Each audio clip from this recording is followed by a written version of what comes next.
안녕하세요. 안녕하세요. 다른 강의실 앞에서 얼쩡거렸어요. 공부 많이 하시고 오셨죠? 네. 제가 자, 오늘 문제집을 처음 받으셨죠?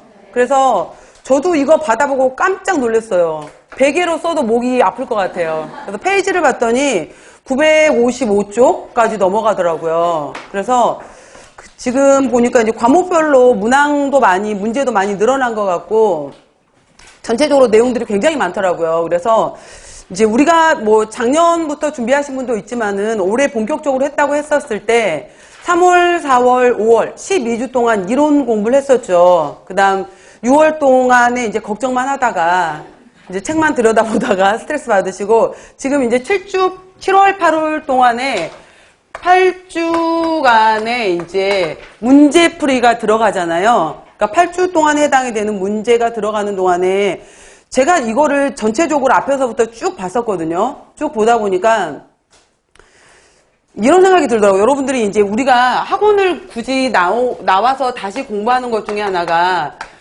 이론에 해당이 되는 것은 절대 바뀌진 않거든요. 기본적으로 뭐 예를 들어서 영양 섭취 기준 이런 숫자에 대한 것들은 바뀔 수 있지만은 그런 건 바뀌지만은 기본 베이스에 해당이 되는 이론은 바뀌지 않는 거고, 맞죠? 이론은 바뀌지 않는 건데 여기에서 이제 문제풀이 시간을 가져보는 것 중에 하나가, 그러니까 저 같은 경우에는 이제 뭐 선생님들마다 문제 구성하는 방식이 조금씩 다르겠지만은 저 같은 경우에는 맨 처음 시작할 때 그 챕터별로 기초 문제에 대해서 한번 보면서 이 챕터에서의 중요 키워드라든지 흐름은 이 기초 부분을 이렇게 내가 채워가야 되는구나 라는 것을 저는 집어넣었고요.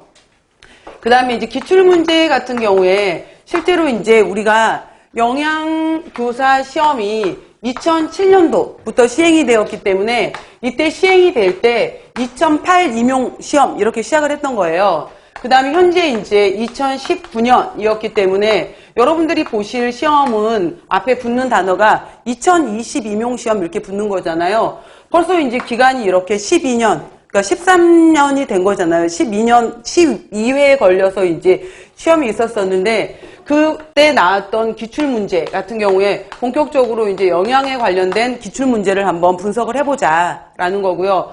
그 다음 저는 이제 마지막 챕터에는 응용문제 그래서 다른 데서 나왔던 문제들이라든지 아니면 이런 것들을 알아놓았으면 좋겠다라는 것들로 구성을 해서 기초, 기출, 응용 이렇게 저는 구성을 했거든요. 그래서 지금 이제 오늘이 첫 시간이고 여러분들께서 지금 오늘 이제 문제를 오늘 받으셨기 때문에 미리 뭐 어제 공부하고 싶어도 하실 수가 없었을 거예요. 그래서 오늘 같은 경우에 제가 이제 진도를 천천히 나가겠지만은 당장 매일 수업 같은 경우에 여러분들이 전체적으로 해당되는 페이지를 보시면서 오늘부터는 여러분들이 이제 뭐 미리 이제 예습이에요, 예습. 그러니까 지난번에 이론 때는 복습이 중요했다면은 7월, 8월 몰라도 돼요, 여러분들. 몰라도 여기에서 당연히 12주 동안 이론을 들었다고 해서 다 알 수가 없는 거거든요. 제가 봤었을 때는 7월, 8월 시험이 이거 공부를 끝나고 났었을 때 이게 이거였구나 그 개념이 와요.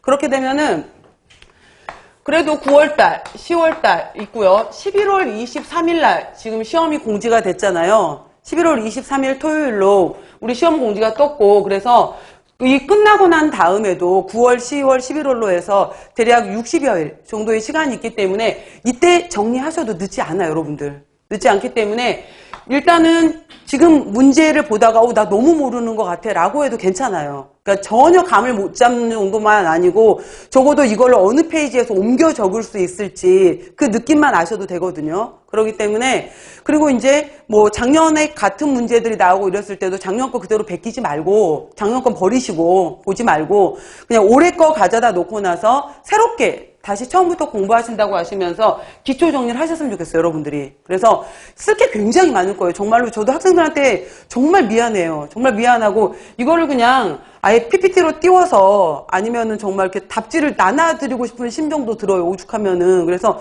중간중간에 학생들 보면 막 쓰면서 막 손 털고 있는 모습 보면은 되게 마음이 많이 안타까워요. 얼마나 아프겠어요. 그래서 이런 건데 저 같은 경우에는 이제 문제 페이지가 대략 15페이지 정도가 나갈 거거든요. 15, 16, 이제 조금씩 이제 문제는 다르겠지만은 15페이지에서 16페이지 정도씩이 나갈 거기 때문에 내일 거 같은 경우에도 미리 오늘 그걸 다 준비를 하셔야 돼요. 미리 하셔서, 이거, 그러니까 정확하게는 다 못 쓰더라도 이제 어차피 우리 시험 문제가 2020부터 바뀌었던 것이 2점짜리 문제하고 4점짜리 문제로 바뀌었잖아요. 그래서 5점짜리 문제, 10점짜리 문제가 없어졌단 말이에요.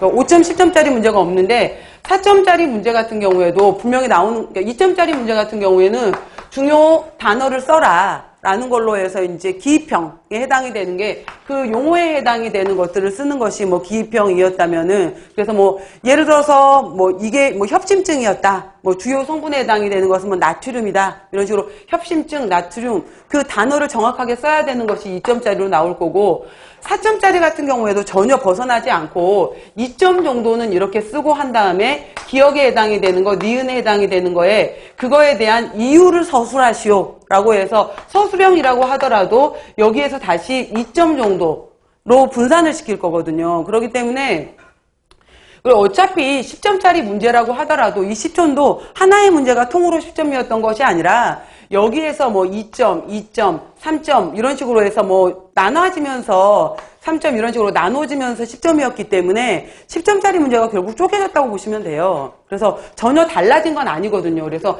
2점, 4점인데 중요한 것은 그 핵심 단어를 놓쳐버리면 못 쓰는 거잖아요. 그렇기 때문에 지금부터 이제 여러분들이 이거를 미리미리 공부를 해오실 때는 정확하게 용어 정리를 하시면서 어찌되었건 내가 그 긴 문장은 다 못 쓰겠지만은 나는 이 말은 반드시 들어가게 쓸 거야. 그리고 실제로 채점할 때 작년에 10월 달에 저희가 그 4주 정도에 걸쳐서 학원에서 모의고사를 실시했었잖아요. 그 실시하면서 느꼈던 것 중에 하나가, 와, 진짜 공부 안 돼 있구나. 이거 이제 학원 실강으로 오신 분들은 저희가 채점을 했었거든요.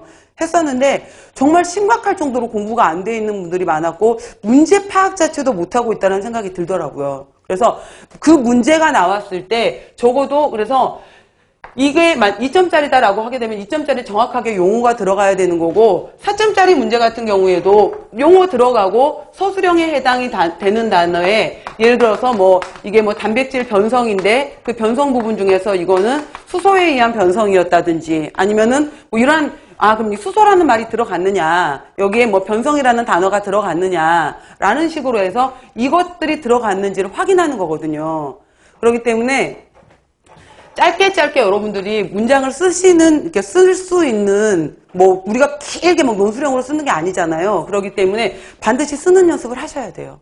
쭉 쓰는 연습을 하셔야 되기 때문에 미리 이제 문제를 보시고 정리해서 오세요. 그래서 2점짜리 문제, 4점짜리 문제인데 4점짜리 문제 비중이 더 크잖아요, 지금 현재. 그리고 4점도 말했지만은, 아까도 말했지만은 4점이 그냥 4점이 아니라 분명히 던져진 것은 키워드가 던져지고 단어 쓰는 게 들어가고 거기에서 뭐 이 기억의 이유를 써라, 니은의 이유를 써라, 1점, 1점 이렇게 나눌 거기 때문에 중요한 것은 반드시 들어가야 되는 것은 이론이에요. 그리고 이 많은 페이지, 거의 1000페이지에 가까운 이거 부분을 그 적어도 문제풀이가 끝난 다음에 이해할 수 있다라고 하게 되면은 충분히 저는 합격하실 수 있다고 보거든요. 그리고 6월 25일 날 우리 사전고시가 떴잖아요. 물론 이제 작년에도 사전고시가 뜨고 나서 그 숫자보다는 훨씬 많이 뽑았어요. 감사하게. 많이 뽑아서 지금 뭐 올해도 당연히 그걸 기대하고는 있는 건데 그 지금 작년 재작년 그 전 정부 때까지는 정말로 전체적으로 막 45명, 40명 이렇게 해서 이렇게 뽑을 때도 있었거든요. 전국 숫자가. 그래서 이렇게 있을 때도 있었는데 상대적으로 작년에도 사전고시 뜬 숫자가 적은 숫자는 아니었었어요. 사전 예고 떴던 숫자가. 그렇기 때문에 이 적은 숫자라고 너무 이제 포기하시지 말고 끝까지 가는 사람이 이기는 것 같아요. 그래서 안 그래도 이제 첫 시간이잖아요. 제가 지금 첫 시간을 들어왔고 첫날 멘트인데 어떤 말로 멋있게 첫날 멘트를 시작을 해야 되나 이 고민을 했었어요. 제가. 그래서 무슨 말을 할까 고민을 하다가 티파니에서의 아침을 얘기하기로 했어요. 제가 오드리 헵번 같지 않나요? 그래서 이제 며칠 전에 이제 영화를 이렇게 하나 뭐 옛날 거 영화를 한번 봐볼까? 다운받아 놓은 여러 가지 영화를 보다가 그 티파니에서의 아침에서 오드리 헵번하고 문 리버라는 그 노래는 기억이 나는데 정확하게 이제 그 줄거리가 뭔지를 모르겠는 거예요. 그래서 이걸 우리가 본 적이 있어? 이러다가 이제 남편하고 저하고 밤에 이제 그걸 틀어놓고 보는데 그게 1960년대 영화더라고요. 그러니까 지금으로 따졌을 때 60년 전 영화인 거예요. 60년 전 영화에 해당이 되는데 그 영화를 보다가 우리가 이거 어렵다 막 이랬었어요. 근데 그 티파니에서의 아침이 저는 아무 생각 없이 뭐 티파니에서의 그 아침, 티파니라는 곳이 지명이고 아침을 환하게 여는 어떤 선라이즈 이런 걸 보는 건가라고 했었는데 블랙퍼스트 인 티파니더라고요. 그러니까 티파니에서 아침밥을 이었던 거예요. 그래서 제목을 아침밥으로 바꿔야 되는 거 아니야? 막 이랬었는데 거기에서 나오는 오드리 헵번 같은 경우에가 몸 파는 그 창녀잖아요. 창녀예요, 몸 파는. 창녀여서 이제, 근데 이 여자가 너무 가난한, 이제 뉴욕에서의 배경이었었는데, 너무 가난한 집 여자였었는데, 심지어 14살에 애 셋 딸린 남자한테 재취자리로 들어갔다가 결국 이제 도망을 나오는 거죠. 도망을 나와서 남동생은 그 집에 버리고 자기 혼자 이제 뉴욕으로 도망을 나와서 어떻게든 성공을 해보고 싶어서 근데 성공할 수 있는 방법이 없다 보니까 이제 남자들을 만나서 분장실 비용이라는 용어로 사용을 하면서 결국은 이제 $50라는 몸값을 받는 거예요. 근데 그런 과정에서 이렇게 보다가 보니까 창녀 이야기네 뭐 이럴 수 있잖아요. 근데 그게 아니라 그거를 보면서 느꼈던 것 중에 하나가 나름 자기 주변에 있는 남자들의 신상 파악을 다 해서 저 남자는 몇 번째 부자고 저 사람은 브라질에서 몇 번째 부자고 이래서 부자인 남자한테 열심히 접근을 해요. 접근을 해서 어떻게 하면 저 남자의 네 번째 부인이 돼볼까 부터 시작해서 나름의 자기 목적의식을 갖고 들어가는데 거기에서 이제 이 여자가 티파니 그 보석 가게 있잖아요. 그 보석 가게에서 그 보석들의 영롱한 보석을 보면서 나는 우아하게 아침을 먹고 싶다라는 게 그 영화의 메인. 그래서 그게 티파니에서의 아침이었었는데 거기에서 이제 파랑, 뭐 레드 그 보석을 봤었을 때 어떤 느낌이 들어? 그러니까 자기가 원하는 목표는 확실한 거예요. 근데 그 목표 중에 이제 저런 영화였고 나름 굉장히 철학적인 영화였네 이러면서 막 열심히 보고 있는데.